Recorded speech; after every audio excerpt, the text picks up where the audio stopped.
Welcome back to the GNM podcast. My name is Josh, and we're back without guests, but we'll make it work.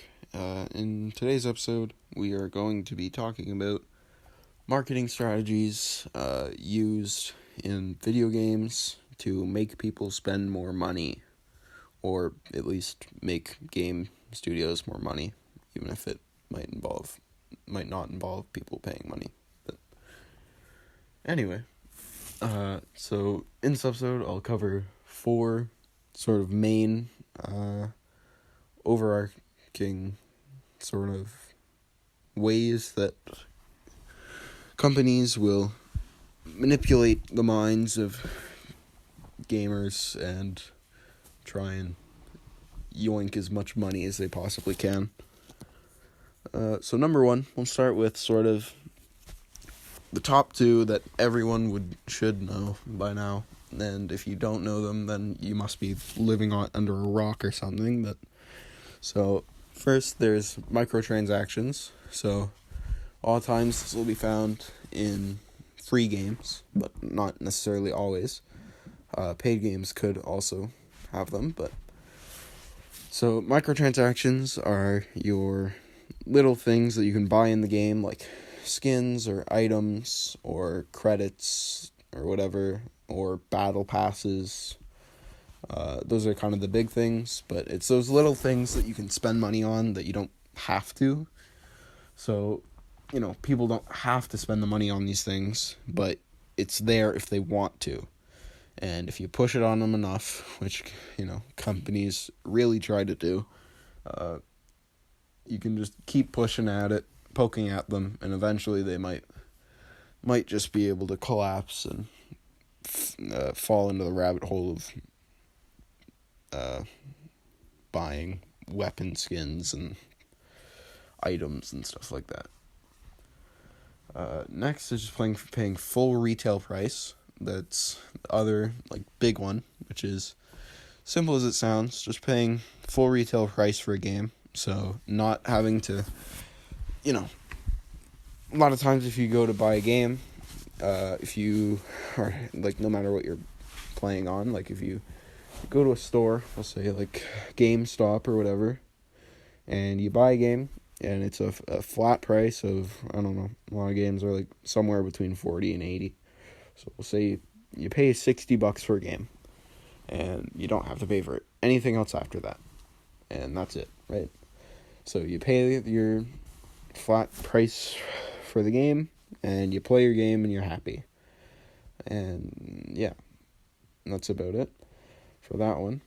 Next is incentivized behavior. Now, this one's mostly prominent in mobile games, but it's not limited to mobile games necessarily. So incentivized behavior is when a game will promote watching an ad or something, and in return you'll get an item or coins or whatever. So that would be your Twitch drops would be an example of that. You watch their stream, they make money off of that. In return, you get items in game. Or in mobile games, if you are playing an endless runner or something and you die, it'll be watch this ad and you get another life, and you're oh, I want another life, so you watch the ad, and that's their way of getting you to watch ads so that they can make more money. Because when you play an ad on the TV, for example, companies don't know that you're actually watching that. You could be doing anything, you could not even be in the room when the ad's playing, But with incentivized behavior, when it plays an ad, it knows that you're going to be watching the ad and that you're actually there because you've chosen to watch the ad. You've actually, actively chosen to watch this ad in return for some inanimate object in a game.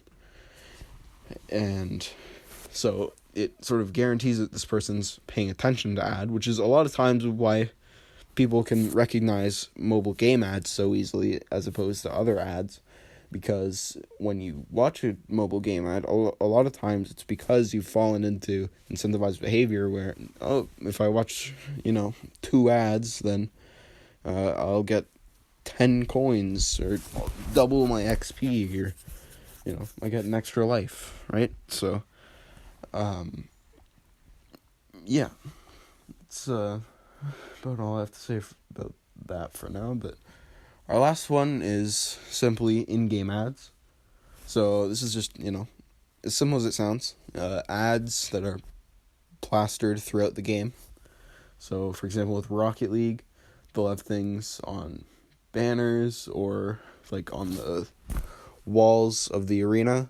They'll have little banners across that will show, any sponsorships they might have, collaborations with, artists or something, or if they have new items in that item shop, or microtransactions, they'll advertise that there, and it's just little ads throughout the games, again, with sponsorships, if you have a sponsor, your game's, sponsored by something, you might have their logo sort of plastered across a banner or a flag or somewhere in your game that's somewhat recognizable, so that you're getting paid ad money, but you're not really having to do that much.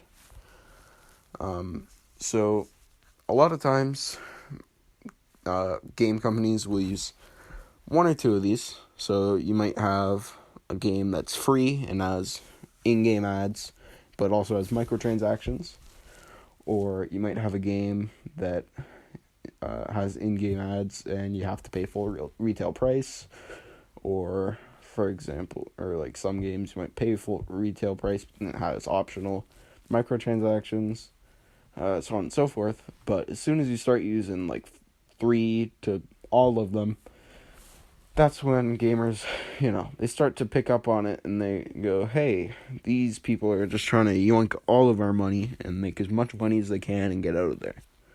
So there was some controversy with this. I think it was EA that sort of seemingly just kind of took all of these things and threw them all together into a game. And I think that, with NBA 2K, just off the top of my head, I can think of them using them all. If you watch 2K TV, you get VC. So that's your incentivized behavior. You have to pay full retail price for the game already. You pay whatever, $80 or whatever if you want to buy the base game. Just to have the game. Also, I don't know, they probably have in-game ads. Oh, they do on the scores table and whatnot, or things like that. They'll have ads that scroll through, as well as just any ads that might be on the court or whatever. All throughout there, as well. What's the last one? I think microtransactions. You can buy MT and whatnot. So they NBA 2K sort of has all of these things, and they're all jumbled together, but people don't really like that because, as I mentioned at the start, marketing companies kind of just use a bunch of these, and gamers are always kind of having to look out for these things and try and avoid them. Because, as I mentioned earlier, once you start buying things, you fall into the rabbit hole of microtransactions, you kind of just keep going, and you don't usually stop until it's too late, and you've already lost all your money. And a lot of times people don't realize all these things that are going on, but marketing teams are people paid to analyze the psychology of their target audience and manipulate that so that you're more likely to, buy things or watch these ads, or, so on and so forth. So gamers are constantly having to watch out for this. So as soon as they pick up on the fact that you've used like 3 to 4 of these main like strategies or whatever, if you want to call them that, then they're going to be angry because they're tired of looking out for these all the time. But now you've just thrown everything at them, and you're just trying to take your money and get out of there, right? So using 1 or 2 of these in conjunction, that's fine. People don't really tend to have a problem with that. You can. I'm fine if you put ads in your game, microtransactions, whatever. That's fine, because I don't have to. I'm not worrying too much about that. But as soon as you start using, as soon as you start throwing all of them together at once, and just sort of hoping that you can make as much money as you possibly can out of that, then people will start to get angry. That's when things start to go south. I don't know if that's the saying, but that's when things start to go bad. Yeah. So I think that's about all I have to say about this for now. I mean, hopefully if you're a gamer now, you know what to look out for, because I can tell you that at least one of these are, you could find at least one of these things in any game that you play. Or I don't know, maybe if you want to build a game in the future, now you have some ideas of what you can use to make more money. But once again, 1 or 2 is fine. As soon as you start using 3 to 4 of them, which is, again, 4 is all of them, but as soon as you start using 3 to 4, that's when it becomes like a problem, because people realize that you're just trying to max out as much money as you possibly can. But, yeah. So that's going to be it for this episode, I think. Yeah. So 4 main sort of strategies used by companies to make money is, again, microtransactions, full retail price, incentivized behavior, and in-game ads. So deal with that information what you will, and I think that's it. Oh, one more thing I wanted to mention.